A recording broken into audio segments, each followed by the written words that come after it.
Nuevo vídeo, nueva entrevista. Hoy tenemos a Pedro Daniel Pajares. ¿Qué tal, Pedro? Muy bien, aquí estamos ya, pues preparados para responder a todas las preguntas que nos tengas. Muy bien, pues nada, más o menos la mayoría de vosotros ya le conoceréis, pero bueno, Pedro Daniel Pajares es el autor del blog y del canal de YouTube A Todo Gauss, es divulgador, es profesor de matemáticas, profesor de educación secundaria, ganador del FameLab en 2017, concurso de monólogo científico, además colaborador en muchos programas de divulgación, en podcast de radio, y bueno, que está en todos los fregados estos en los que nos movemos, ¿no? De educación, divulgación, y además otro extremeño más en el canal, así que ¿Es verdad? perfecto. ¿Alguna cosa que me haya quedado, Pedro, o algo donde me pueda haber equivocado? Yo creo que con eso ya es más que suficiente, así que Es muchísimas gracias correcto. por la presentación. Es correcto, ¿no? Vale, pues genial, pues hablar de matemáticas, divulgación, educación, ya sabéis, Pedro es profe, divulgador, entonces pues nos va a dar una perspectiva muy buena de todos estos temas. Quería que habláramos bastante de la carrera de matemáticas, ya sabéis que aquí tratamos muchas carreras universitarias y aunque ya hicimos un vídeo de esa carrera específica y de carreras relacionadas, pues Pedro es matemático, entonces ¿quién mejor para contarnos dificultad o cualquier duda, cualquier cosa que necesitemos saber antes de empezar la carrera o la gente que ya está dentro? Bueno, lo primero, ya sabes, la asignatura que todo el mundo casi que odia o casi que le tiene más respeto.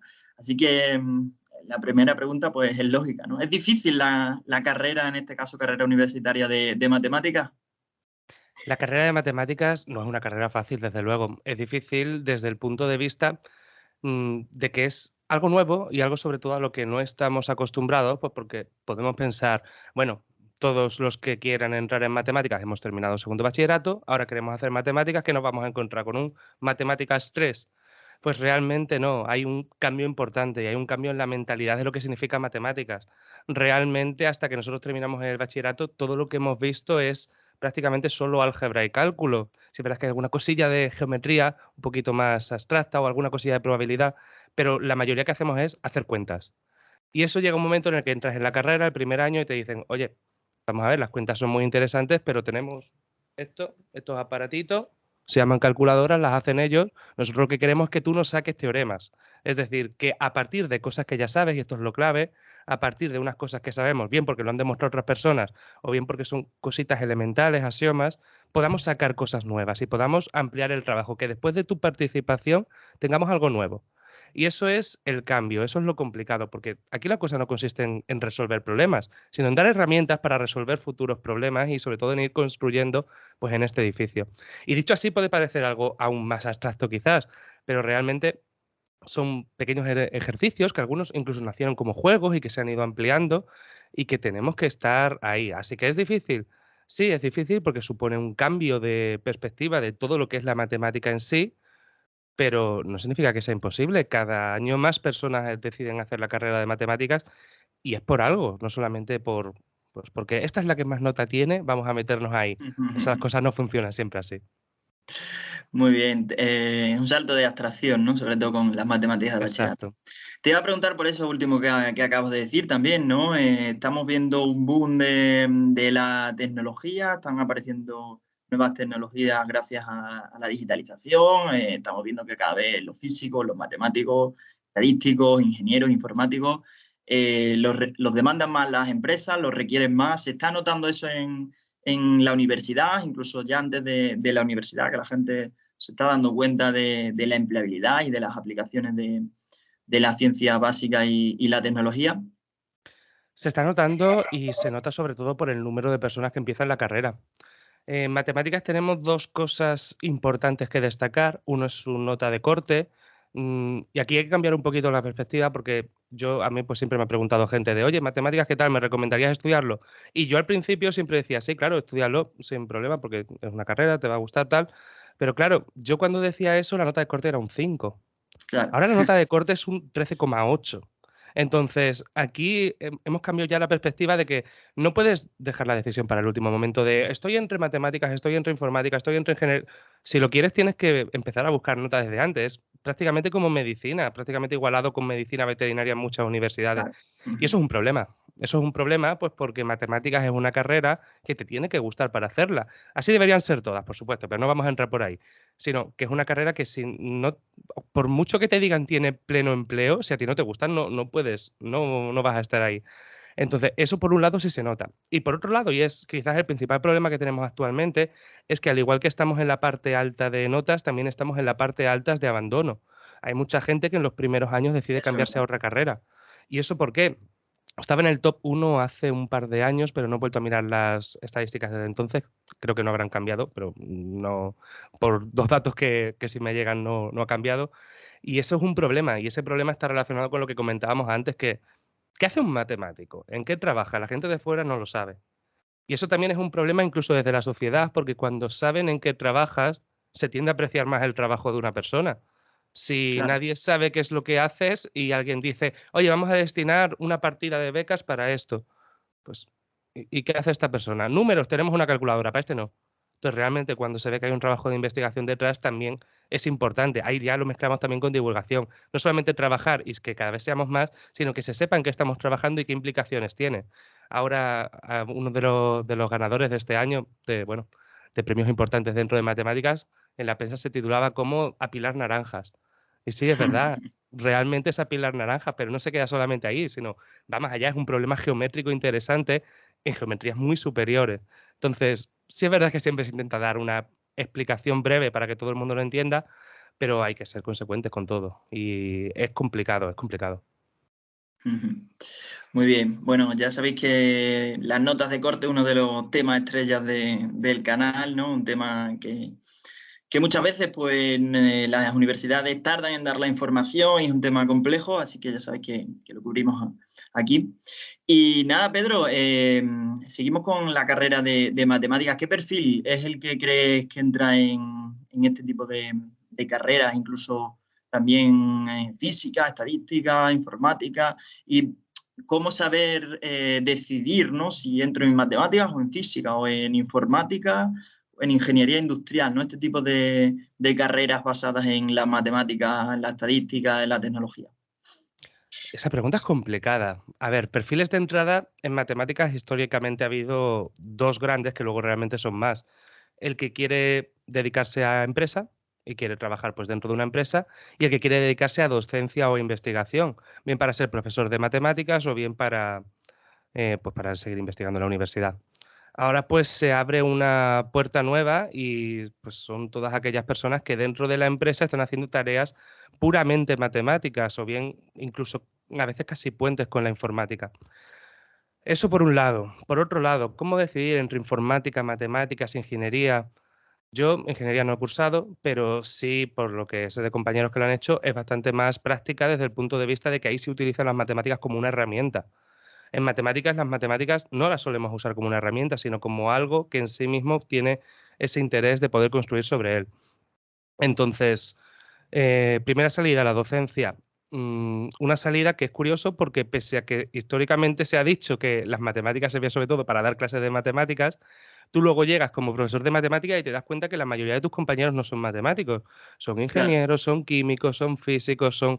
Entonces, realmente, si tu fin es la docencia, sí es verdad que vas a tener más base si eres matemático y vas a tener más facilidad pues, a pasar las oposiciones, determinadas pruebas que exigen un nivel de conocimiento superior, pero puedes entrar por otras vías. Yo, desde luego, no estoy animando a que si quieres ser profesor de matemática te metas a física o te metas a ingeniería. No, no, no. Es mucho mejor que vayas a través de matemáticas, pero no es exclusivo para los matemáticos. Igual que los puestos que están ocupando ahora mismo los matemáticos en empresa, lo podría estar desempeñando perfectamente un informático. Lo que pasa es que llega un punto de la informática en el que se trabaja con tantos algoritmos y con tanta probabilidad que dicen, oye, pues es que prefiero a alguien que sepa solamente de esto a alguien que sea experto en programar o que trabajen entre dos, los grupos claro. multidisciplinares. Y luego la tercera parte, que la podemos separar un poquito de la docencia, sería la investigación. A investigar en la universidad no solamente como matemáticas, sino que hay muchos grupos de trabajo entre gente de distintas ramas, Te puedes encontrar matemáticos trabajando con químicos para ver cómo es estructuras más estables de algunos modelos atómicos, o matemáticos trabajando con biólogos. Hace poco en la Universidad de Sevilla, un grupo de Clara Grima, Luis Escudero y no recuerdo quién más, pues dieron nombre a la forma que se forma en alguna de nuestras células al juntarse. Entonces, Ahí todo están, ¿no? eso, Las matemáticas detrás de biología y casi que cualquier otro exacto, campo. todo eso que pues quizás en otro momento meteríamos dentro de matemática aplicada, pero ¿aplicada a qué? Porque la palabra aplicada también da mucho, ¿no? Todo esto, pues, tiene una repercusión quizás más directa en nuestra vida, no en la vida de, como estos comentarios que se escuchan a veces de: "Yo hoy no he usado el mínimo como un múltiplo para nada". Bueno, no se trata de eso, porque quizás tú no lo hayas usado, pero es que si no lo tuviéramos sería un poquito peligroso. Entonces, perfil de llegada a la carrera de matemáticas, que me centro en la pregunta, es que tú me haces una pregunta y luego yo me voy por las ramas. Me centro en la pregunta concreta. Perfil de llegada, pues una persona que haya disfrutado con las matemáticas de bachillerato, con las matemáticas de la ESO, pero sobre todo las de bachillerato, y esté dispuesto a aprender cosas nuevas, pero sabiendo qué es lo que conlleva, sabiendo que la matemática no va a ser resolver problemas toda la vida, no hay ecuaciones más grandes, no hay problemas más difíciles, no hay cuentas más largas. Lo que hay es un modo de pensar, que es lo que se valora de los matemáticos, que tenemos un modo para pensar y para razonar que nos permite solucionar problemas que nunca antes hemos visto, pero partiendo de cosas que ya sí sabemos que son seguras. Ujú. Bueno, en definitiva, para tomar ese tipo de decisiones por salidas laborales no es, ¿no? Ni Mm. matemática, ni física, ni Aunque estadística, actualmente por ni salidas informática. laborales, tanto matemática como estadística, pues no tienen paro prácticamente. Yo de mis Claro. compañeros de promoción, todos estamos trabajando en algún sitio o en otro. Sí es verdad que algunos nos hemos tirado por la docencia, otros han tirado por empresa. Por empresa entras rápido, relativamente rápido. Evidentemente, pues no vas a estar allí resolviendo cosas desde el primer día, ¿no? Quizá el primer día pues te toque ordenar tablas de un Excel.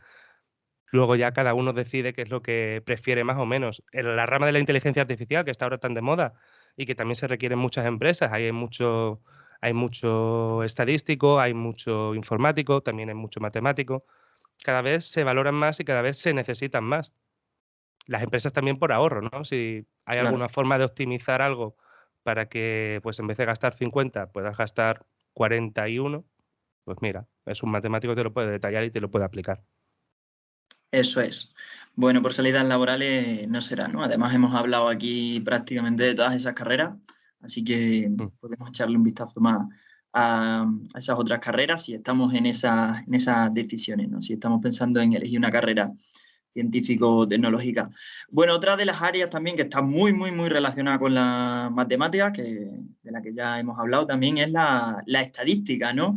Normalmente vemos la estadística pues como uno de los temas que se ven en las matemáticas de secundaria, ¿no? Sí. Pero acláranos un poco si es una parte de las matemáticas, si es una ciencia aparte y sobre todo cuáles son las principales diferencias entre matemáticas y estadística. Pues la estadística al principio nació como una parte de las matemáticas, como puede ser la geometría, como puede ser la lógica o como puede ser incluso la propia álgebra de Boole que utilizan ordenadores y tal. Entonces, originalmente sí, y hasta hace unos cuantos años, bastantes ya, porque yo cuando empecé a estudiar ya existía como carrera, era una especialización de matemáticas. ¿Qué es lo que pasa? Pues que actualmente con las carreras que tenemos hoy en día de 4 años, se vio la oportunidad de poder sacar la estadística como una carrera sola. Estadística, que además siempre decimos estadística, pero realmente lo que queremos decir es estadística y probabilidad. Estamos como escondiendo la segunda parte. La estadística es diferente en cuanto a la matemática, en que sí tiene quizás una aplicación más práctica, por lo menos en primera instancia. Yo puedo elaborar estudios, yo puedo comprobar si unos datos son ciertos o no, puedo hacer ese tipo de cosas porque están más aplicadas a una ciencia real. Entonces, tiene sentido ver también la estadística no solo como una parte de las matemáticas, sino como una ciencia, quizás usar la palabra aquí ciencia sea muy atrevido, pero como una forma de comprobar que el método científico está funcionando. Prácticamente cualquier persona que quiera publicar un documento importante, un paper, una revista, que quiera publicar algo desde cualquier disciplina, está obligado a utilizar la estadística si quiere que le tomen en serio, porque si no, lo que estás haciendo son opiniones, necesitamos datos. La estadística Entonces, es una herramienta fundamental, ¿no? En la investigación y ya no solo en las de ciencias, exacto. sino también en medicina, salud, economía, social, todas las de ciencias sociales y humanidades. Claro, incluso ser de ciencia o no ser de ciencia, la estadística es que es aplicable a todo. al control del tráfico, al control de prácticamente cualquier cosa, la ruleta de la suerte. ¿Qué letra es más probable que esté aquí? Todo lo podrías hacer con estadística y probabilidad.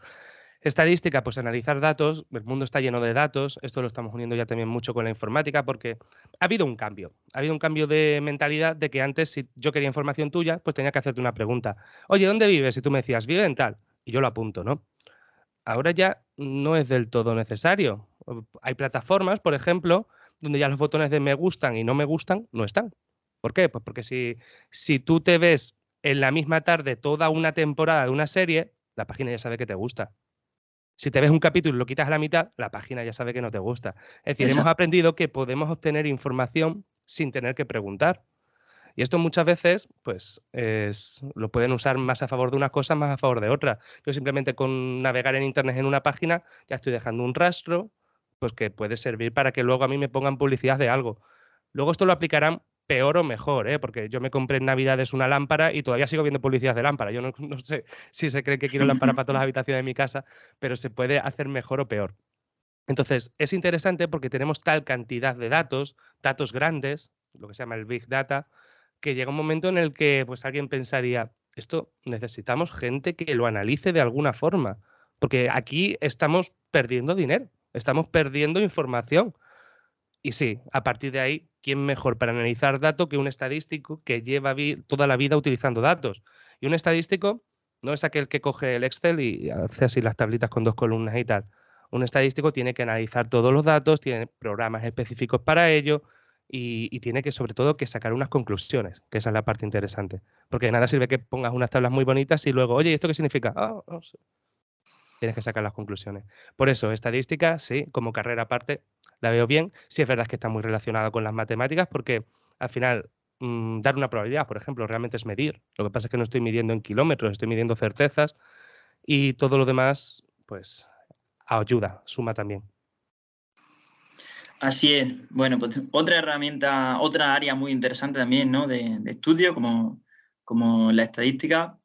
Así que bueno, que si os gustan esas áreas, pues ya sabéis, investigar las diferencias entre matemáticas, estadística, informática o física.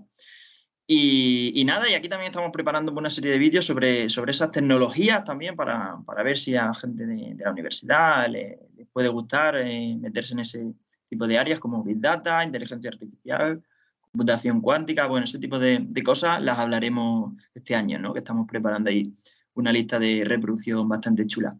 Y nada, hablando de YouTube también, eres ahora mismo uno de los grandes divulgadores, la verdad es que, bueno, de Extremadura, por supuesto, pero España también, ¿no? Uno de los divulgadores matemáticos, pues, que todo el mundo sigue. Entonces vamos a hablar también un poco de esa parte de divulgación. Bueno, ¿cómo surgió esas ganas de divulgar y de contar las matemáticas? Por cierto, pondremos los enlaces por aquí abajo también para que te sigan en ¿Vale? YouTube, Instagram y todas las redes.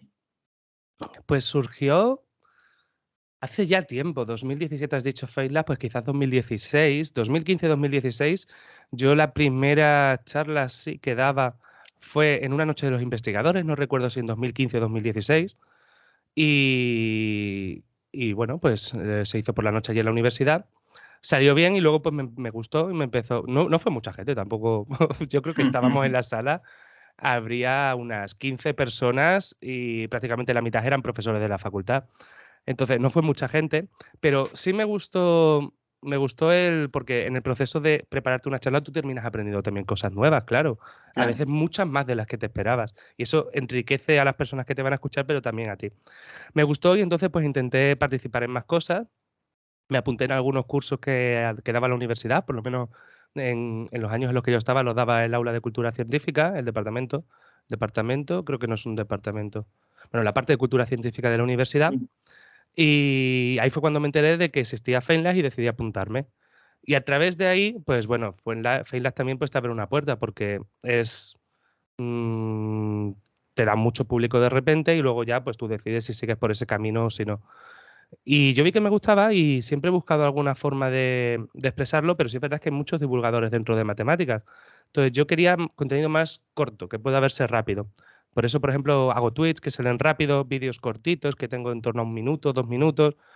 Entonces, es complicado también expresar algo muy, muy bien explicado, muy intenso en tan poquito tiempo. Por eso ahora mismo estoy en una época de tránsito. Estoy viendo a ver cómo me enfoco para el próximo año y qué es lo que cambiamos y lo que no cambiamos. Pero sí, la divulgación es también interesante porque te hace aprender cosas nuevas, te hace conocer a gente que además pues te enseña también cosas nuevas y aporta mucho. Y yo lo recomiendo a cualquiera. Yo, por ejemplo, una cosa que hacía cuando estudiaba en la universidad era que muchas veces me grababa a mí mismo estudiando, pero me grababa explicándome a mí mismo algo, pues porque Qué sabía bueno. que si no lo iba a hacer ahora, había cosas que me daban mucha rabia porque las entendías por fin, pero luego cuando las consultabas dentro de un año, pues se te habían olvidado otra vez. Entonces, cuando llegaba a ese punto de decir, ay, lo he entendido de esta forma, entonces me grababa, mira, Pedro, esto es así, así, así, tal, tal, tal, tal. Y esos vídeos tengo todavía por ahí guardados algunos, son interesantes también por eso, pues porque si te lo explicas a ti mismo y no recuerdo quién decía que cuando eres capaz de explicar a alguien algo a otra persona y que esa otra persona lo entienda, eso significa realmente que tú lo has entendido. Y eso también puede ser interesante porque te ayuda no solamente pues a dar charlas o a lo que sea, sino a aprender más. De hecho, mis mejores años en la universidad han sido los años que he estado más centrado en la divulgación, paradójicamente, porque también como tenía otras cosas por la tarde, me organizaba mucho mejor en cuanto a tiempos y todo eso. Claro, perfecto. Bueno, como dices, ¿no? Enseñar es aprender dos veces, ¿no? Pues Mm. divulgar también, ¿no? Al final y al cabo, pues la mejor forma de aprender es siendo tú mismo, ¿no? El que lo explica. Vale, y el público que quiere aprender de divulgación, ponte en la situación de los estudiantes que ya están bastante saturados con los exámenes del curso, con todas las tareas que tienen que hacer. Pero bueno, al fin y al cabo la divulgación también es un método de aprender, quieras o no, de forma más divertida, más disfrazándolo el aprendizaje y Sí. y más ameno. Entonces, aparte de Pedro Daniel, ¿qué otros divulgadores o programas nos recomiendan, ¿no? Para seguir de Vale. temas temáticos o de cualquier otro ámbito? Mira, pues vamos a empezar por YouTube. Por YouTube, por ejemplo, yo sigo muchísimos canales, voy a centrarme en los de habla De española. labores o si quieres también, como tú lo veas. Vale, luego menciono alguno también. Aparte de tus redes sociales, que ya las pondremos por aquí abajo, pero Hmm. ¿qué nos recomiendas? Yo algunos de los que sigo más habitualmente pues pueden ser Derivando, por ejemplo, que lo lleva Eduardo Sánchez Cabezón. Pues muy interesante, además temas muy concretos y él explica muy bien, ya supongo que ya le conocen. También tenemos a Matt Smike, que le descubrí hace cosa de un año. Vamos, lo descubrí, yo no lo descubrí, me apareció por el feed de YouTube y me gustó y también le sigo bastante desde entonces. También tenemos Lemnis Matt, que hace unos vídeos así con animaciones que están muy bien y también, de nuevo, muy explicativos. Y desde un punto de vista menos divulgativo y que puede servir también más para ver cómo trabaja un matemático, hay algunos vídeos de otra persona que se llama el traductor de ingeniería, Ujú, que me sí. gustan la parte que tiene dos o tres vídeos que no recuerdo cómo se llamaban. Hay uno que se llama Cómo funciona un matemático, cómo trabaja un matemático, que dura sus 40 minutos, entonces para verlo tranquilamente, pero te explica pues lo que veníamos a decir al principio, qué es lo que realmente hace un matemático, al menos en los primeros años de carrera. Pese a ser el traductor de ingeniería, también tiene esa dote de matemática. Eso en cuanto a YouTube. Vamos a seguirnos de YouTube. En cuanto a podcast, por ejemplo. Podcast así puramente de matemáticas, yo el único que conozco ahora mismo es el de Santi Sí, pueden ser de García. matemáticas o de otras cosas, Mm. de lo que tú veas. El único que conozco es Raíz de 5 de Santi García. Claro. Y tenemos algunos más intensitos que pueden ser a ciencia cierta, por ejemplo, ahí he colaborado alguna vez y se tratan temas determinados. De hecho, en el momento en el que estamos grabando esto, el último que se ha publicado es sobre Valles, así que ahí tenemos también Ley de Valles para rato, lo publica Ana Valles, que también es una divulgadora. Ana Valles es como se llama en redes, ella no se llama Ana Valles, pero es una divulgadora excelente también. ¿Y qué más tenemos en podcast?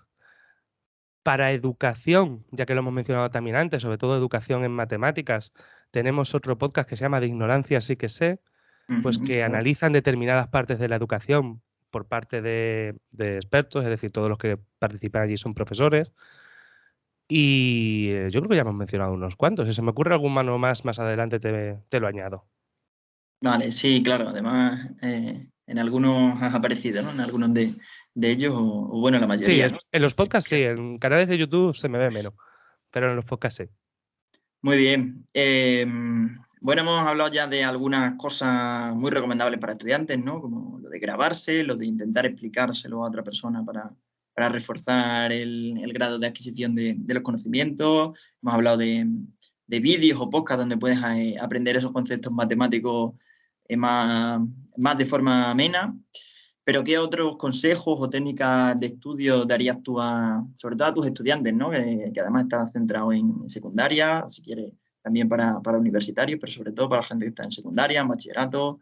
¿Qué consejos les daría para estudiar mejor matemáticas? Vale, pues un consejo importante es intentar comprender todo, porque sobre todo bueno, va para todo el mundo, pero va especialmente para aquellos que están en enseñanzas más inferiores, inferiores me refiero a media y media superior, eso bachillerato. Intentar comprender todo porque la matemática, tal y como está estructurada en el currículum de la ESO y bachillerato, se va como acumulando. Si tenemos un problema en el tema 1, es probable que eso vuelva a aparecer en el tema 2, entonces ya vamos a tener un problema un poquito más grande, y es probable que quizás no en el 3, pero en el 4 vuelva a salir, un problema otro poquito más grande. Entonces, si tenemos algo que no hemos entendido, hay que intentar resolverlo cuanto antes. Así que mi consejo aquí sería preguntar al profesor. Mi consejo para los de universidad sería similar, pero no preguntar al profesor directamente, sino aprovechar las tutorías. Hay unos horarios de tutorías que pueden tener con el profesor y a mí me han ayudado muchísimo del punto de yo esto no sé y explicarlo de otra forma o lo que sea y enseguida se te aclara el concepto y ya pues te vas tranquilo para tu casa. También en la universidad pues tenemos el cambio de que pues es más contenido, es puramente matemático, entonces hay quizás que tener una buena organización. Y una cosa buena que he visto en los estudiantes de matemática es que solemos ser buena gente. Desde el punto de vista de que si tú necesitas que alguien te deje unos apuntes porque ese día no pudiste o por lo que sea, pídelo. Es decir, las personas que estudian matemáticas, y no es porque yo haya estudiado matemáticas, pero se suele ver que tienen todas unos estilos, pues que sí hay mucho compañerismo. ¿Por qué? Porque pese a que hay una nota de corte alta, no hay necesidad de competencia dentro de la propia carrera, como sí lo puede haber dentro de otras carreras, que luego los mejores expedientes van a competir por un no sé qué, o luego hay que hacer un segundo examen para ordenarlo. En matemáticas no existe eso, entonces la ventaja que tenemos actualmente. Ser organizados, no quedarse dudas y tener curiosidad. Yo creo que ese es el último consejo que puedo dar. Eso es, claro. Muy bien, muy buenos consejos, muy interesantes. Bueno, no sé si me queda algún tema importante. Quizá vamos a hablar un poquito de matemáticas y educación, ¿no? ¿Cómo valoras esa nueva selectividad y esas nuevas formas de evaluación que se están promoviendo? El aumento de la evaluación por competencia, etcétera, ¿no? ¿Cómo ves ese tipo de tendencias dentro de la educación? Lo de las actividades lo voy a dejar para el final. Voy a empezar por la parte de la educación. Sí, es verdad que con esta nueva ley que tenemos hay varios cambios. En cuanto a temarios no puedo hablar demasiado porque a fecha de hoy, de momento lo que tenemos es un borrador. El definitivo todavía no se ha publicado, aunque se prevé que no cambie demasiado del borrador. Hay algunas cosas que nos gustan y otras que no, pues como todas las leyes. Al final ninguna ley es mejor o peor que la anterior en su conjunto. Todas tienen algunas cositas mejores y algunas cositas peores. Dentro de matemáticas sí es verdad que se mueven algunos contenidos, pero algunos contenidos que si miras la ley antigua, pues quizás ya estuviesen un poquito también. Por ejemplo, segundo de la ESO. En segundo de la ESO hay que ver ya ecuaciones e introducir los sistemas. Introducir los sistemas. Entonces tampoco es necesario poner sistemas con denominadores, miles de cosas. Primero de la ESO parece que se va a reservar como un curso un poquito más de introducción al álgebra en vez de introducir directamente las ecuaciones, cosa que me parece bien, porque pues, no todo el mundo en primero de la ESO tiene todavía la madurez suficiente para la abstracción que eso significa. Y en cuanto a las competencias, hasta donde tengo entendido, creo que con la ley nueva ya no es necesario evaluar por competencias, pero sí aparece algo nuevo que se llaman los ámbitos. Yo creo que eso es un error.